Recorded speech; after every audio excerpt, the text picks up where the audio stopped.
नमस्कार, मी विलास आव्हाड. आपण पाहता A9 एक्सप्रेस.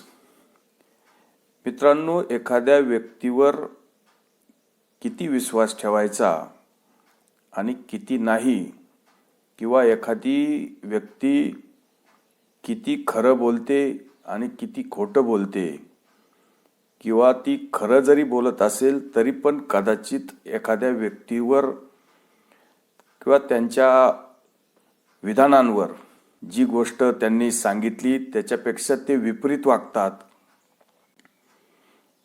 किंवा जी एखादी घोषणा केली ती घोषणा मी केलीच नव्हती असंही म्हणणार, किंवा मी असं म्हटलोच नव्हतो, किंवा राजकारणात या सगळ्या गोष्टी चालतात, समाजकारणात चालतात. अशा प्रकारचे शब्द फिरवणारे आणि शब्दांचा खेळ करणारे आपण महाराष्ट्रामध्ये शरद पवारांना अनेक वेळा पाहिलेले आहेत. आणि शरद पवार हे नेहमी शब्दांचा खेळ करत असतात आणि आपल्या घोषणेंवर किंवा आपल्या शब्दांवर ते कायम राहत नाही. शरद पवारांनी तर वसंतदादांच्या सरकारमध्ये जे काही केलं ते आपल्याला माहीतच आहे. त्यांचं सरकार पाडलं, नंतर 40 लोक बाहेर काढले, ते मंत्रिमंडळ स्थापन केलं, मुख्यमंत्री झाले, तो इतिहास आहे. त्यामुळं शरद पवारांवर सुद्धा पाठीत खंजीर खुपसणे हा आरोप कायमस्वरूपी जो चिटकलेला आहे तो सुद्धा बाहेर निघत नाही.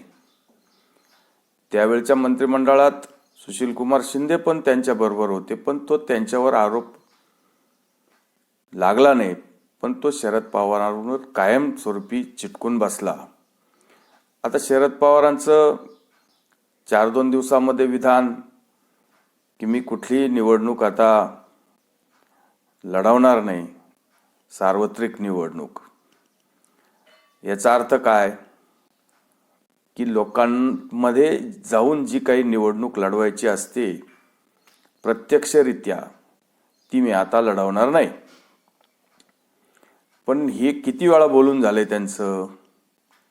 त्यांनी जेव्हा 2019 मध्ये पण जेव्हा शरद पवार साहेबांचं असं विधान आलं की मी आता लोकसभेची निवडणूक लढणार नाही, आणि मग त्यांनी राज्यसभा लगेच 2-3 महिन्यात लढवली. सार्वत्रिक निवडणूक लढवणार नाही, आमदार खासदारातून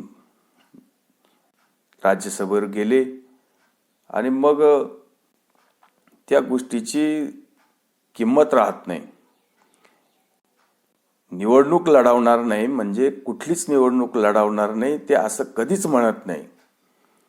फक्त लोकसभेची मी निवडणूक लढणार नाही, कारण सुप्रियाताईंना राज्यसभेतून त्यांना लोकसभेत आणायचं होतं. मग त्यावेळेस त्यांनी तो मतदारसंघ आपला बारामती सोडला, ते माढ्याला गेले, ते माढ्यातून खासदार झाले. सुप्रियाताई लोकसभेला बारामतीतून गेल्या. हा सगळा प्रकार आपण बघितलेला आहे. आणि 2014-2019 या 2-3 लोकसभा सुप्रियाताई बारामतीतून निवडून येतात, आणि नंतर 2019 मध्ये पण शरद पवारांचं माढ्यामध्ये निवडणूक लढण्याचं मन झालं होतं. पण तिथं पार्थ पवारांना निवडणूक लढवावी असे अजित पवारांची पण इच्छा होती. पार्थ पवारांचं नाव पण प्रोजेक्ट करण्यात आलं होतं. पण मग आता पार्थ पवारांना उमेदवारी द्यायची नाहीये, आणि शरद पवारांनी जर तिथं स्वतःचीच उमेदवारी डिक्लेअर केली तर मग तो घरामध्ये वाद दिसेल. म्हणून ती अचानक उमेदवारी पार्थ पवारला तर दिलीच नाही. पण शरद पवारांनी त्यावेळेस त्यांचा विचार पण बदलून टाकला आणि उमेदवारी स्वतः पण केली नाही, पार्थ पवारला मावळला अगदी पाडण्यासाठीच किंवा पडण्यासाठीच त्याला तिकडं उमेदवारी देऊन टाकली आणि तो त्यांचा दारुण पराभव झाला जवळजवळ 2 लाख मतांनी.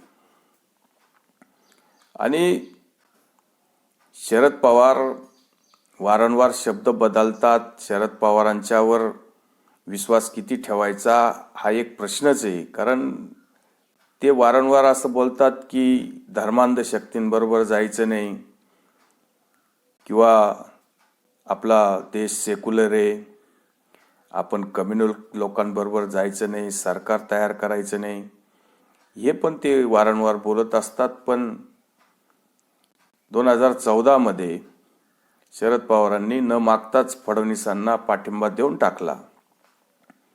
मग आता फडणवीसांना पाठिंबा का दिला याचं कारण बाकी त्यांनी सांगितलं नाही. ते अनेक दिवसांनी सांगितलं. कोणीतरी त्यांना विचारलं होतं की तुम्हाला जर तुम्ही धर्मांध शक्तींच्या पाठीमागे जाणार नाही, तुम्ही भारतीय जनता पार्टी RSS विचाराच्या लोकांना मदत करणार नाही, असं जर तुम्ही म्हटलं होतं तर मग तुम्ही देवेंद्र फडणवीसांना न मागता पाठिंबा का दिला?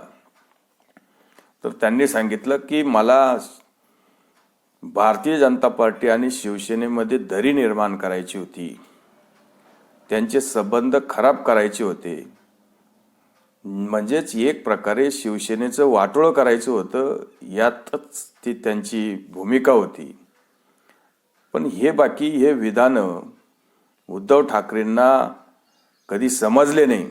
उद्धव ठाकरेंनी कधी याचा विचार केला नाही की आपला संसार भारतीय जनता पार्टीबरोबर इतका व्यवस्थित चालू होता, याच्यामध्ये मिठाचा खडा शरद पवारांनी टाकलाय.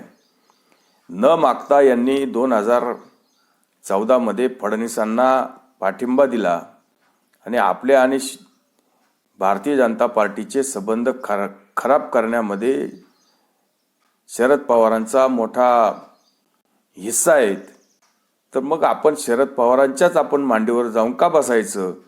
शरद पवारांनी आपल्याला भारतीय जनता पार्टीपासून दूर केलं, आपले संबंध खराब केले, हे उद्धव ठाकरेंना कधी कळलंच नाही.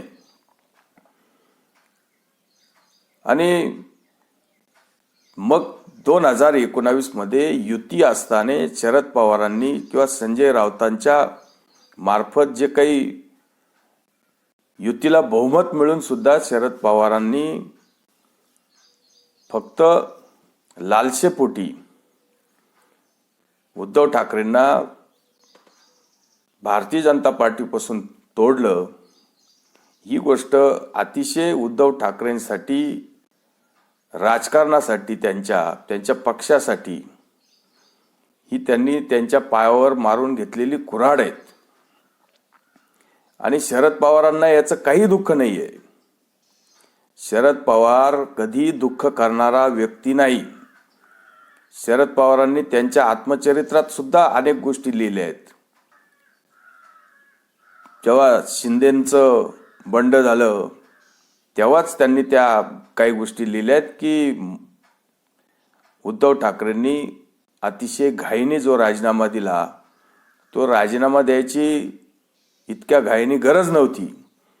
खरं तर उद्धव ठाकरेंनी विधानसभेमध्ये बहुमत सिद्ध करण्याचा प्रयत्न करायला पाहिजे होता. आणि त्यावेळेस जर व्हीप या लोकांनी नाकारला असता तर कदाचित त्यांच्यावर अपात्रतेची कारवाई झाली असती.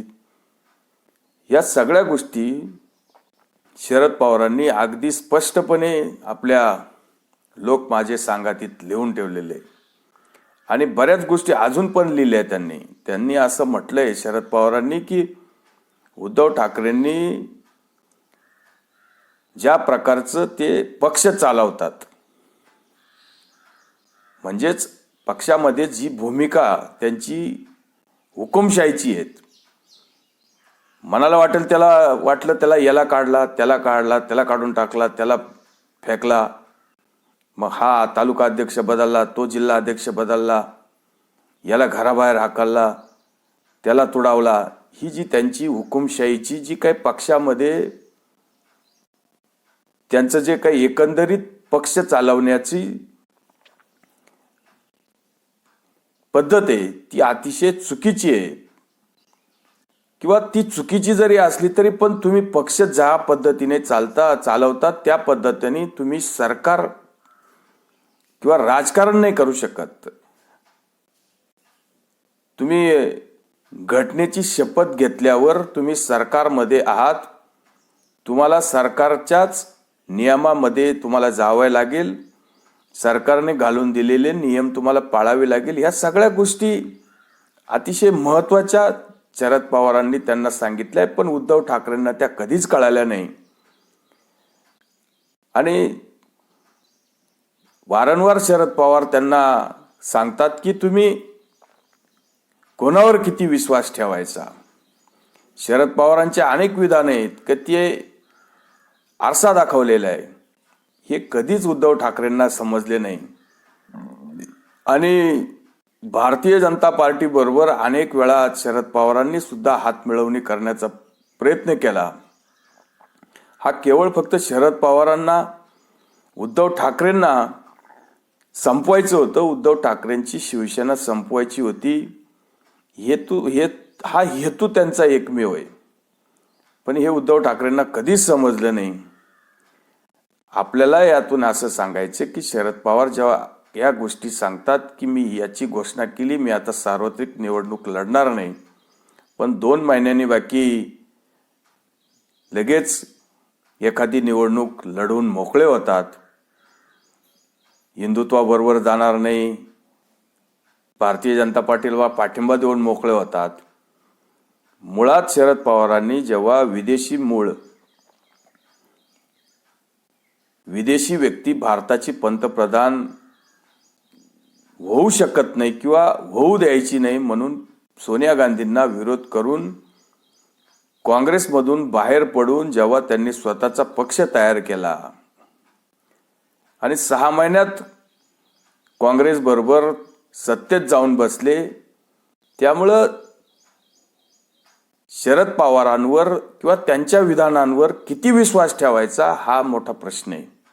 शरद पवार तसं पाहिलं तर अनेक संस्थांवर आजही 100-150 संस्थांवर अध्यक्ष आहेत. या संस्थांना किती वेळ देतात शरद पवार, किती न्याय देतात.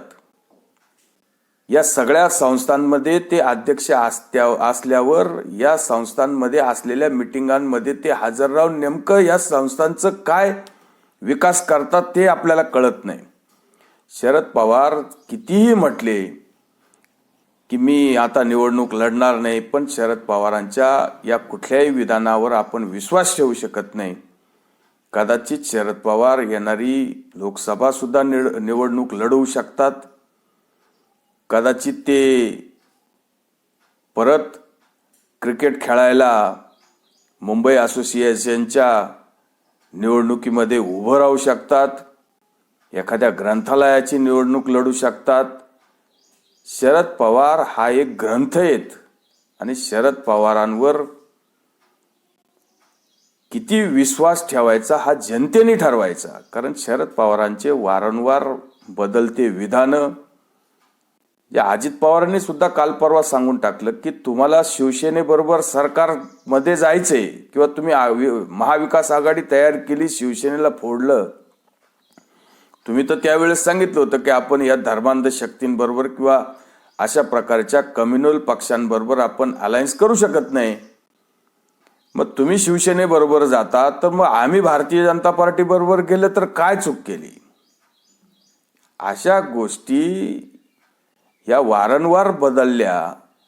शरद पवारांनी कधी कुठलीही गोष्ट ही स्टँडर्ड ठेवली नाही. नेहमी आपण एक बोलायचं आणि त्याच्या विरुद्ध बाकी भूमिका आपली ठेवायची. जे बोललं त्याच्यावर कायम राहायचं नाही. आणि मी असं बोललोच नव्हतो किंवा राजकारणामध्ये भूमिका बदलत असतात. त्यामुळं शरद पवारांच्या भूमिकांवर किंवा शरद पवारांच्या या घोषणांवर लोक आता विश्वास ठेवत नाही. आणि शरद पवारांचं नाव सुद्धा आता कदाचित अशा प्रकारे जे काही नितीश कुमार बिहारचे मुख्यमंत्री कधी लालू बरोबर, कधी भारतीय जनता पार्टी बरोबर 4-5-10 वेळा त्यांनी अशा उड्या मारून जे काही सरकार बनवले, पण मुख्यमंत्री तेच. तसंच शरद पवारांना सुद्धा महाराष्ट्रामध्ये राजकारणामध्ये आणि चर्चेमध्ये स्वतःला राहायचं असतं. मग ते मीडियामध्ये असेल, पेपरमध्ये असेल, राजकारणात असेल आणि वादात असेल. त्यामुळे शरद पवार नेहमी असे विधानं करत असतात आणि ते विधानांवर ते कायम राहत नाही. त्यांचे विधानं त्यांनाच कधी कधी आठवत नाही. या सगळ्या गोष्टीचं माध्यमांमध्ये, वृत्तपत्रांमध्ये वाचन करत असतो, पण शरद पवार ही गोष्ट मान्य करत नाही. तुर्तच थांबतो. व्हिडिओ आवडला असेल तर लाईक करा, शेअर करा. धन्यवाद.